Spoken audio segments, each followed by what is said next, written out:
I am currently a senior instructor at Oregon State University, where I'm attached to the physics department, the Honors College, and the College of Earth, Ocean, and Atmospheric Sciences.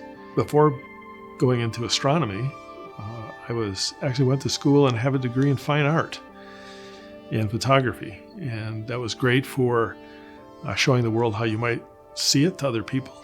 But I wanted to know how everything worked. And so went on in school and ended up with degrees through a PhD in geology with an emphasis on astrogeology, the geology of planets. Back in 2012, I was out running and came in and felt things that were symptoms of what I knew could be a cardiac event. So I went to the hospital, and it turned out that I had what they said was on a scale of 1 to 10, a 1. And I was lucky I caught it, but it required a stent being in place. Thought, great, everything's going to be fine. But I found out I was one of the patients who can have scarring as a result of their stent. And I didn't realize that. There's no pain. You don't have any nerves in your arteries.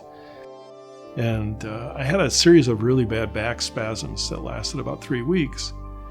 It turned out that they really were back spasms, but finally I went into the doctors at urgent care and said, I'm having this back pain. It's just killing me every time I wear a pack.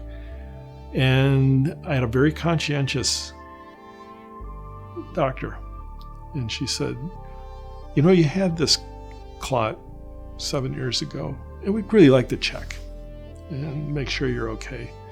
And in the process of checking me, found out that I had a scar that had almost closed my artery. I had 2% blood flow through it. And of course, couldn't feel it. Wasn't aware of it. I wasn't symptomatic in any way. And fortunately, that conscientious thinking on the part of my entry physician could have saved my life. And so my option was to have a CABG, a bypass. And I made it my goal to be very disciplined about my recovery. And in the end, that paid off, because when I first went to rehab, they told me I was 5 weeks ahead of any other normal patient who would come in. I was released from the hospital the night before Thanksgiving.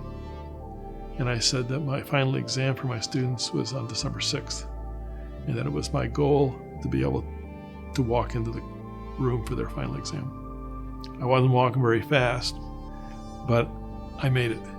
And when I walked in, I was able to explain to the whole class what had happened and tell them to be mindful, and walking back into that classroom is what told me I'm going to be okay.